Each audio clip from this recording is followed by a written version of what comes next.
இப்போ நான் தொடர்ந்து நம்ம தியானித்து வருகிற ஒரு காரியம் என்னவென்றால், வெளிப்படுத்தின விசேஷம் 21ஆம் அதிகாரம் 7வது வசனம். வேத புஸ்தகத்தில் கடைசி புஸ்தக வெளிப்படுத்தின விசேஷம் 21ஆம் அதிகாரம் 7வது வசனம் பாருங்க. ஜெயம் கொள்ளுகிறவன் எல்லாவற்றையும் சுதந்தரித்து கொள்ளுவான். நான் அவன் தேவனாயிருப்பேன், அவன் என் குமாரனாயிருப்பான். ஆண்டு சொல்லுகிறார், ஜெயம் கொள்ளுகிறவன் எல்லாவற்றையும் சுதந்தரித்து கொள்ளுவான். நான் அவன் தேவனாயிருப்பேன், அவன் என் குமாரனாயிருப்பான், என் குமாரத்தியாயிருப்பாள். அதான் அதனுடைய அர்த்தம். அப்போ ஜெயம் கொள்ளுகிறவர்கள் என்ற வார்த்தை வெளிப்படுத்தின விசேஷம் 2-3 அதிகாரங்களை வாசிக்கும் போது 7 சபைகளுக்கு ஆண்டவர் செய்தி சொல்லுகிறார். ஒவ்வொரு சபைக்கு கொடுக்கப்பட்ட செய்தியின் கடைசியிலும் ஜெயம் கொள்ளுகிறவன் எவனோ அதை நீங்கள் பார்க்க முடியும். வார்த்தை திரும்ப திரும்ப 7 முறை வருகிறார். ஜெயம் கொள்ளுகிறவன் எவனோ அவனுக்கு ஜீவ விருட்சத்தின் கனியை புசிக்க கொடுப்பேன். ஜெயம் கொள்ளுகிறவன் எவனோ அவனுக்கு ஜீவ கிரீடம் கொடுக்கப்படும். ஜெயம் கொள்ளுகிறவன் எவனோ அவன் என்னோடு கூட சிங்காசனத்தில் அமர்ந்திருப்பான். இப்படி ஆண்டவர் வாக்கு கொடுத்திருக்கிறார். அப்போ பரலோகத்திலே போய் தேவன் வைத்திருக்கிற பரலோக ஆசீர்வாதத்தை யார் பெற்றுக்கொள்ளுவாங்க என்று சொன்னால், ஜெயம் கொள்ளுகிறவர்கள். நல்ல கவனிங்க, நம்ம ரட்சிக்கப்படும் போது தேவனுடைய பிள்ளைகள் என்ற அனுபவம் பெறுகிறோம். பரிசுத்தாவினால் நிரப்பப்பட்ட ஆவினால் நடத்தப்படும் போது தேவனுடைய புத்திரர் எனப்படுகிறோம். ஆண்டவருடைய புத்திரர், சன்ஸ் அண்ட் டாட்டர்ஸாக மாறுகிறோம். அப்படி சீஷராக மாறும்போது ஆண்டவர் நம்முடைய எஜமானன், அவருடைய அடிச்சுவடுகளை பின்பற்றுகிற சீஷராகிறோம். அதன் பிறகு அவருடைய சிநேகிதராய் மாறும்போது ஆண்டவருக்கு ஃப்ரெண்டாக மாறிவிடுகிறோம். இப்படி பல அனுபவங்களை கடந்து வருகிறோம் ஆவிக்குரிய வாழ்க்கையில். நீங்கள் ரட்சிக்கப்பட்டிருக்கலாம், அபிஷேகம் பெற்றிருக்கலாம், தேவனுடைய பிள்ளைகள் என்ற அனுபவம், தேவனுடைய புத்திரர் என்ற அனுபவம், சீஷர்கள் என்கிற அனுபவம், தேவனுடைய சிநேகிதன் என்கிற அனுபவம், இதெல்லாம் நம்ம கடந்து வருகிற ஆவிக்குரிய அனுபவங்கள். அதில் ரொம்ப முக்கியமானது இந்த கடைசி காலத்தில் வெளிப்படுத்தின விசேஷம் சொல்லுகிற ஒரு பெரிய சத்தியம், நாம் ஜெயம் கொள்ளுகிறவர்களாக இருக்கணும். நீங்கள் விசுவாசியாக இருந்தாலும், சீஷராக இருந்தாலும், ஊழியக்காரராக இருந்தாலும் ஜெயம் கொள்ளுகிறவர்களாக இருக்கணும். அந்த வார்த்தை தான் திரும்ப திரும்ப சொல்லப்படுகிறது. இந்த வெளிப்படத்தில் 21:7 ஆண்டவர் சொல்லுகிறார், ஜெயம் கொள்ளுகிறவன் எல்லாவற்றையும் சுதந்தரித்து கொள்ளுவான், நான் அவன் தேவனாயிருப்பேன். யார் ஜெயம் பெற்றவளாக நிற்கிறாங்களோ அவங்களுக்கு தான் நான் தேவனாயிருப்பேன் என்று ஆண்டவர் சொல்லுகிறார். அப்போ இதில் இந்த கடைசி காலம், ஆண்டவருடைய வருகை காலத்தில் இதில் தான் நாம் அதிக கவனம் செலுத்தணும். நாம் ஜெயம் கொள்ளுகிறவளாக இருக்க வேண்டும். ஏன் ஆண்டவர் அப்படி சொல்லுகிறார்? இது கடைசி காலம், போராட்டம் நிறைந்த ஒரு காலம். சாத்தானுக்கு கொஞ்ச காலம் மாத்திரம் உண்டென்று அறிந்து அவன் மிகுந்த கோபத்தோடு பூமியில் இறங்கினான். ஆகவே உங்களுக்கு ஆபத்து வரும் என்று வெளிப்படுத்தல் 12:12 ஆண்டவர் எழுதி வைத்திருக்கிறார். அப்போ இந்த கடைசி காலத்தில் சாத்தானுடைய கிரியைகள் தீவிரமாக இருக்கிறதை பார்க்க முடிகிறது. இப்போ உலகம் முழுதுமே நீங்கள் பாருங்களேன், ஒரு பக்கம் யுத்தம், ரத்தம் சிந்துதல் நடந்து கொண்டே இருக்கிறது. இன்னொரு பக்கம் பஞ்சம், அது ஒரு பக்கம் பரவி கொண்டிருக்கிறது. இன்னொரு பக்கம் அப்பப்போ கொள்ள நோய்கள் வந்து தாக்கி கொண்டிருக்கிறது. இன்னொரு பக்கம் இயற்கையினால் உண்டாகிற பேரழிவுகள், வெள்ளத்தினால் உண்டாகிற அழிவுகள், மண் சரிவினால் உண்டாகிற அழிவுகள், எரிமலை வெடிப்பதனால் உண்டாகிற ஆபத்துகள், நெருப்பு பற்றி எரிவதனால் உண்டாகிற ஆபத்துகள், இப்படி பலவிதமான ஆபத்து செய்திகள் வந்து கொண்டே இருக்கிறதை நம்ம பார்க்கிறோம்.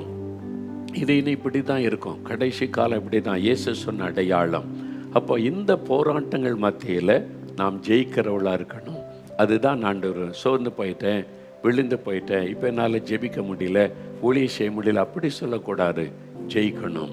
போராட்டம் இருக்கும், பிரச்சனை இருக்கும், கடைசி காலம் இப்படி தான் இருக்கும், பயமுறுத்துதல் இருக்கும், தாக்குதல்கள் இருக்கும்.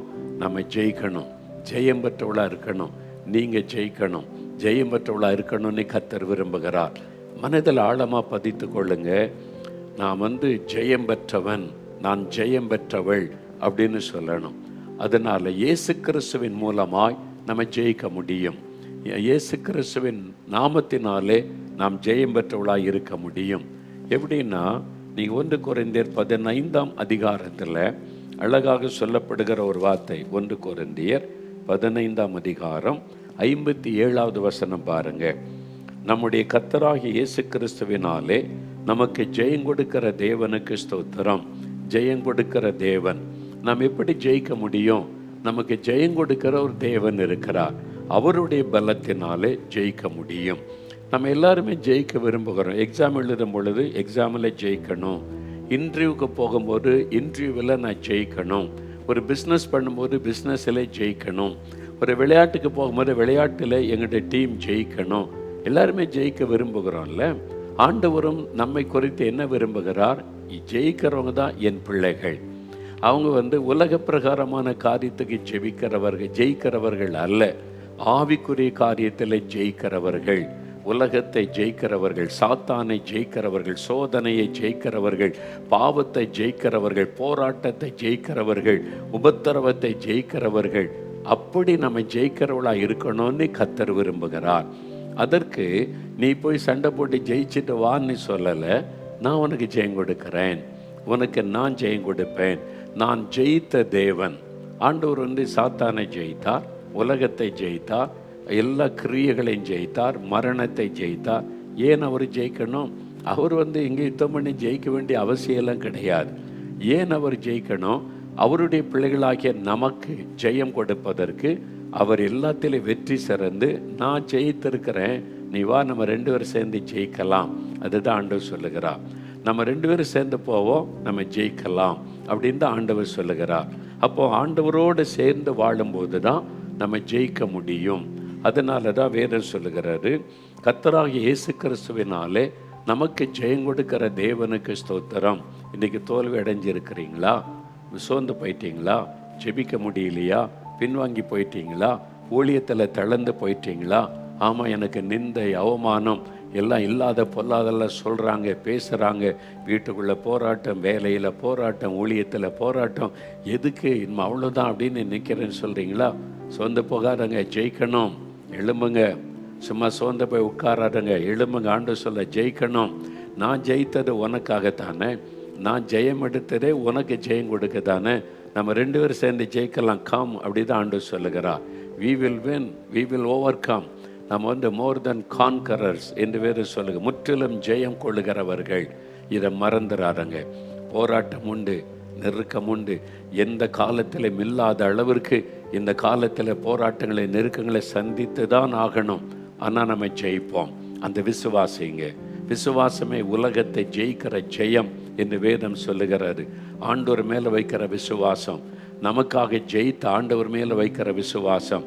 அதனால் தைரியமாக நீங்கள் எழும்பணும். நீங்கள் ஏதோ ஒரு காரியம் உங்களை சூழ்நிலை பார்த்து சோர்ந்து தளர்ந்து உட்காரக்கூடாது. வாலிப தம்பி எழும்பு, வாலிப மகளை எழும்பு. நம்ம ஜெயிக்கணும். இந்த போராட்டத்தில் ஜெயிக்க முடியும். இந்த பாவ நெருக்கத்தில் ஜெயிக்க முடியும். நிந்தை அவமானத்தில் ஜெயிக்க முடியும். அதனால் சோர்ந்து போகாமல் இயேசு கிறிஸ்துவோடு இணைந்து நின்று ஜெயிக்கணும். அவர் கூட சேர்ந்து நம்ம நின்றா ஜெயிக்க முடியும். அதை தான் ஆண்டவர் வாக்கு கொடுக்கிறார். இயேசு கிறிஸ்துவினாலே நமக்கு ஜெயம் கொடுக்கிற தேவன். அப்போ ஆண்டவர் நமக்கு ஜெயம் கொடுக்க நம்ம கூட இருக்கிறார். அப்போ இயேசுவோடு எப்பொழுதுமே இணைந்து வாழணும். Always you have to live with our lord Jesus. அதனால தான் நாம் எப்பவும் அவரோட பேசுங்க, அவரோட நடங்க, வாக் வித் ஜீசஸ் அப்படின்னு சொல்லி தினமும் அவரோட நடங்க, அவரோட பேசுங்க, அவரோட பழகுங்க, அவரோட நெருக்கமாக இருங்க. அவர் கூட இருந்தால் எதிரி உங்களை நேரடியாக தாக்க பயப்படுவான். இயேசுவும் நீங்களும் ஒன்றா நடக்கிறீங்கன்னு வைங்க, பிசாசை பார்த்து உங்களோட உடனே நேரில் பக்கத்தில் வந்துடுவான்னு நினைக்கிறீங்க, தூரத்துலேருந்து பார்ப்பான். எப்போ நீங்கள் தனிமைப்படுவீங்களோ அப்போ தான் அட்டாக் பண்ணுவான். எப்பவும் இயேசு கூட இருந்தால் அவன் உங்கள் பக்கத்தில் வர பயப்படுவான். நீங்கள் ஜெயிக்கிறவளாக இருக்க முடியும். அதனால தான் ஜெப வாழ்க்கையை விட்டு விடாதுங்க, வேதத்தை தியானிப்பதை விட்டு விடாதுங்க. தினமும் அதிகாலையில் எழும்பி ஆண்டவரோட ஐக்கியத்தை பலப்படுத்தி கொள்ளுங்க. அனுதினமும் everyday you must have the close relationship with our lord Jesus. இயேசுவோடு ஒரு நெருக்கமான அனுபவத்தை அனுதினமும் வைத்து கொள்ளணும். அதிகாலை எழும்பி துதிக்கணும், ஜெபிக்கணும், அவருடைய வசனத்தை தியானிக்கணும், அவரோட பேசணும். ஆண்டவரே நம்ம 2 பேரும் சேர்ந்து போகலாம் ஸ்கூலுக்கு, 2 பேரும் சேர்ந்து போகலாம் காலேஜுக்கு, என் கூட வேலையில் என் கூட இருங்க, நீங்கள் வாங்க, நம்ம இந்த பிஸ்னஸை சேர்ந்து செய்யலாம், என் கூட வாங்க ஆண்டவரே. இயேசுவோடு சேர்ந்து வாழ பழகுங்க. நீங்கள் படித்தாலும், நீங்கள் வேலை செய்தாலும், பிஸ்னஸ் பண்ணாலும், ஊழியம் செய்தாலும், வித் ஜீசஸ், இயேசுவும் நானும் இயேசுவும் அவரோடு இணைந்து 2 பேரும் கை கோர்த்து நடக்க பழகுனீங்கன்னா நீங்கள் ஜெயிக்கலாம். இதுதான் ரகசியம். அதுதான் சொல்கிறார், நீங்கள் ஜெயிக்கிறவங்க தான் என் பிள்ளைகள். அப்போ என் கூட சேர்ந்தால் தான் நீங்கள் ஜெயிக்க முடியும். அதனால் அவர் இல்லாமல் நீங்கள் ஜெயிக்க முடியாது. அவரோடு சேர்ந்து வாழ அர்ப்பணிங்க. அவருக்கு உங்களுக்கு என்ன பிரச்சனை? நீங்கள் சில காரியம் தப்பு பண்ணதுனால அவரோடு சேர்ந்து போக முடியல. ஆதாமும் ஏவாளும் பாவம் செய்து கட்டளையை மீறினதுனால அவரை சந்திக்கிறதுக்கு பயம், ஓடி ஒளிந்து கொண்டாங்க. ஏதோ ஒரு மிஸ்டேக் நடந்துட்டு, ஜெபிக்க தவறிட்டீங்க, வேதத்தை தியானிக்க தவறிட்டீங்க, ஆண்டவருக்கு பிரியமில்லாத ஒரு காரியம் செய்துட்டீங்க. அதனால் இயேசுவோட நடக்கிறதுக்கு வெட்கம், அவரை பார்க்க வெட்கம்ல. ஆனால் அவர் உங்களை இன்னும் நேசிக்கிறார், இன்னும் உங்கள் மேலே அன்பு வச்சிருக்கிறார். நீ தவறிட்ட, கொஞ்சம் நீ என்னை விட்டு விலகிட்ட, ஆனால் இன்னும் நான் அவனை நேசிக்கிறேன். உன் பலவீனம் எனக்கு தெரியும், உன் சூழ்நிலை எனக்கு தெரியும், நம்ம சேர்ந்து போகலாம். நம்ம அதை உணர்ந்த, ஆண்டவரே ஐ டிட் மிஸ்டேக், ஆண்டவரே என்னை மன்னிச்சிருங்க, நான் இதில் தவறு செய்துட்டேன், உங்களை துக்கப்படுத்திட்டேன், உங்களுக்கு பிரியமில்லாத செஞ்சிட்டேன், கோபப்பட்டுட்டேன், எரிச்சலுக்கு இடம் கொடுத்துட்டேன், உங்களை துக்கப்படுத்துகிற காரியத்தை செஞ்சிட்டேன், ஐ எம் சாரி லார்ட், ஆண்டவரே என்னை மன்னிச்சிருங்க. நீங்கள் ஆண்டவரோட பேசுங்க. அப்படி ஆண்டவர் உடனே உங்கள் மேலே அன்பு கூர்ந்து அணைத்து கொள்ளுவார். ஓகே, இனி நம்ம சரியாக நடக்கணும், சரியா என் கூடவே நடக்கணும், விலைக்கு போகக்கூடாது. ஆண்டவர் அழகாக அழைத்து செல்லுவார். அற்புதமான ஒரு ஆண்டவர், நல்ல ஒரு சிநேகிதன் அவர், நம்மை புரிந்து கொள்ளுகிறவர். அவரை போல உங்களை புரிந்து கொள்ள இந்த உலகத்தில் யாராலும் முடியாது. உங்கள் அப்பா கூட உங்களை புரிந்து கொள்ள முடியாது, உங்களுடைய தாயார் கூட புரிந்து கொள்ள முடியாது. நம்ம அதிகமாக தெளிவாக புரிந்து வைத்திருக்கிற ஒருவர் இயேசு தான். நம்முடைய பலமும் அவருக்கு தெரியும், நம்முடைய பலவீனமும் அவருக்கு தெரியும், நம்முடைய நிறைவும் அவருக்கு தெரியும், நம்முடைய குறைவும் அவருக்கு தெரியும். ஆனாலும் எதையும் வச்சு அவர் நம்மை தள்ள மாட்டார். நம்ம சேர்ந்து நடக்கலாம். அவருக்கு தெரியும் எந்த காலத்திலும் இல்லாத அளவுக்கு இந்த காலம் போராட்டம் நிறைந்த காலம்னு அவருக்கு தெரியும். எந்த காலமும் இல்லாத அளவுக்கு இன்னைக்கு உபத்திரவங்களும் பாடுகளும் பாவ சோதனைகளும் பெருகி இருக்கிறது என்று அவருக்கு தெரியும். 50 வருஷத்துக்கு முன்னால் நாங்கள் ரட்சிக்கப்பட்ட ஆரம்ப காலம், அப்போ உள்ள போராட்டம் வேறு, ஊழியத்துக்கு வந்த காலம், அப்போ வந்த நெருக்கம் வேறு. ஆனால் இப்போ அதை விட 1000 மடங்கு போராட்டம், பிரச்சனை, நெருக்கம் நிறைந்த ஒரு காலம். என்னால் இது கடைசி காலம், இயேசுவுக்கு அது தெரியும். அப்போ அதற்கு ஏற்ற கிருபைகளை தேவன் தருவார். அந்த சூழ்நிலைக்கு ஏற்ற கிருபை. பாவம் பெருக பெருக, நமக்கு நெருக்கம் பெருக பெருக அவருடைய கிருபை பெருகும். அதை ஜெயிக்கிற கிருபை, மேற்கொள்ளுகிற கிருபை, ஜெயமெடுக்கிற கிருபை ஆண்டவர் தந்து கொண்டே இருப்பார். அவர் நம்ம கூட நிற்கிறார்ல, அவர் வல்லமையோடு இறங்குவார். நீங்கள் பாருங்கள், சாத்ராக், மேஷாக், ஆபேத்நேகோவுக்கு 7 மடங்கு சூடாக்கணும் இந்த சூளையை, அதுக்குள்ளே போடணும். அவனு கோபம் 7 மடங்கு சூடாக்குறான். அப்போ என்ன பயங்கரம் பாருங்கள். ஆனால் ஆண்டவர் பாருங்கள், சோதனை பெருசு, பாடு பெருசு, ஆண்டவர் அதை விட வல்லமையோடு உள்ளே இறங்கிடுவார். சூளைக்குள்ளே இயேசு நின்னார். அவர் நின்னார், போடு, இந்த நெருப்பு ஒன்றும் பண்ணாது, சேரப்படுத்தாது, சிங்க கபியில் பொடியாக போடு, அங்கே நான் வர்றேன், என் தூதனை அனுப்புகிறேன், எல்லாத்தையும் சரிப்படுத்திடுறேன். நமக்காக வைராக்கியத்தோடு அவர் செயல்படுவார். நீங்கள் ஆண்டவர் மேலே ஆண்டவரை உறுதியாக பிடித்து கொள்ளுங்க, வைராக்கியமாக பின்பற்றுங்க. நமக்காக அவர் வைராக்கியம் கொள்ளுவார். நம்மை பாதுகாப்பதில்லை, நம்மை தாங்கி நடத்துவதில்லை, நமக்கு வரக்கூடிய சோதனை மேற்கொள்ள கிருபை தருவதில்லை. அவர் அதிகமான கிருபை தருவார், அதிகமான பலன் தருவார். அவருக்கு எல்லா சூழ்நிலையும் தெரியும். இது கடைசி காலம், சாத்தான் பயங்கரமாக யுத்தம் பண்ணுகிற காலம், மிக சோதனை நிறைந்த காலம். அதனால் அதுக்கு வேண்டிய கிருபையை என் பிள்ளைகளுக்கு தரணும் ஆண்டவருக்கு தெரியும். அதனால் அவர் ஒன்றும் முடியாதவர் அல்ல. 50 வருஷத்துக்கு முன்னால் இப்படியெல்லாம் கிருபை கொடுத்தேன், அவ்வளோதான் என்னால் முடியும், இப்போ எல்லாம் பெருகி போச்சு, நான் என்ன செய்ய முடியல சொல்ல மாட்டார். எந்த அளவிற்கு போராட்டம் பெருகுகிறதோ அந்த அளவிற்கு அவர் கிருபை உங்களுக்குள்ளே பெருகும், நீங்கள் ஜெயிப்பீங்க. அதனால் எழும்புங்கன்னு கர்த்தர் சொல்லுகிறார். சொந்த போகாதங்க, எழும்புங்க. முதலாவது நமக்கு விரோதமாய் போராடுகிறது நம்முடைய சரீரம், நம்முடைய மாம்சம் நம்மோடு அதிகமாக யுத்தம் பண்ணுகிறது. யாக்கோபு 4:1 நம்ம வாசித்தோம், மாம்சத்தில் போர் செய்கிற இச்சைகள். அப்போ 3 காரியம் சொன்ன. முதல்ல நம்முடைய மாமிசம், அடுத்தது உலகம், அடுத்தது பிசாசு. இதெல்லாம் நமக்கு விரோதமாக யுத்தம் பண்ணும், போராடும். அதையெல்லாம் ஜெயிக்க ஆண்டவர் கிருபை தருவார். நம்ம கடந்த காலத்தில் மாம்சத்தில் போர் செய்கிற இச்சைகள், அதை எப்படி ஜெயிக்கணும், அதுக்கு என்னென்ன செய்யணும் என்பதை நாம் அறிந்து கொண்டோம். இனி உலகம், இந்த உலகம் பல விதத்தில் நமக்கு விரோதமாக யுத்தம் பண்ணும், போராடும். அதை நம்ம ஜெயிக்கணும். வீட்டுக்குள்ளே போராட்டம் வரும், வேலை செய்கிற இடத்துல போராட்டம் வரும், படிக்கிற இடத்துல போராட்டம் வரும், ஊழியம் செய்கிற இடத்துல பெரிய போராட்டம் வரும், சமுதாயத்தின் மூலம் போராட்டம் வரும். எல்லாத்தையும் நம்ம ஜெயிக்கணும். அப்படி ஜெயிக்க என்ன செய்யணும், அது எப்படி ஆண்டவர் உதவி செய்வார், அதை குறித்து தொடர்ந்து நம்ம தியானிக்க போகிறோம். அதனால் பார்க்க தவறாதிருங்க. தொடர்ந்து அதை குறித்து ஆண்டவர் உங்களோட பேச விரும்புகிறார். மாம்சத்தை ஜெயித்த நீங்கள் உலகத்தையும் ஜெயிக்க போகிறீங்க. ஒன்றும் உங்களை மேற்கொள்ளாது, நீங்கள் தான் ஜெயிப்பீங்க. என்னால் ஜெய கிறிஸ்து உங்களோடு இருக்கிறார். விசுவாசத்தோடு ஆண்டவரை துதிக்கிறீங்களா? அடுத்த வாரத்தில் இந்த செய்தியினுடைய தொடர்ச்சியை நம்ம கேட்க போகிறோம். உலகத்தை ஜெயிப்பது எப்படி, என்னென்ன போராட்டம் வரும், எப்படி ஜெயிக்கணும் என்பதை அறிந்து கொள்ளுவோம். இப்போ அப்படியே வலதுகரம் உயர்த்துங்க. போராட்டம் வந்திருக்குதா, ஸ்தோத்திரம் பண்ணுங்க. போராட்டம் வருவது நல்லது, நெருக்கம் வருவது நல்லது, உபத்திரம் வருவது நல்லது. நீங்கள் சரியான பாதையில் போகிறீங்கன்னு அர்த்தம். அப்படியே கரமுயத்தை பாடுகளுக்காய் ஸ்தோத்திரம், உபத்திரவத்திற்காய் ஸ்தோத்திரம், நிந்தைக்காக ஸ்தோத்திரம், நெருக்கங்களுக்காக ஸ்தோத்திரம், உபத்திரவத்திற்காய் ஸ்தோத்திரம். இயேசுவே, எல்லா பாடுகள், உபத்திரவ, நெருக்கங்கள் எல்லாவற்றிற்காக ஸ்தோத்திரம், பரிகாசங்களுக்காக ஸ்தோத்திரம்.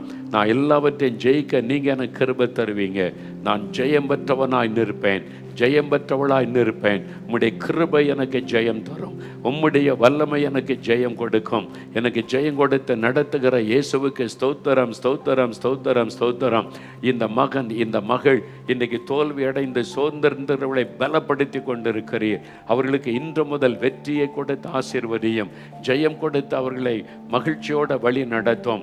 ஆவியானவர் ஜெயம் கொடுத்து பலப்படுத்தி நடத்துகிற அன்பிற்காய் ஸ்தோத்திரம்.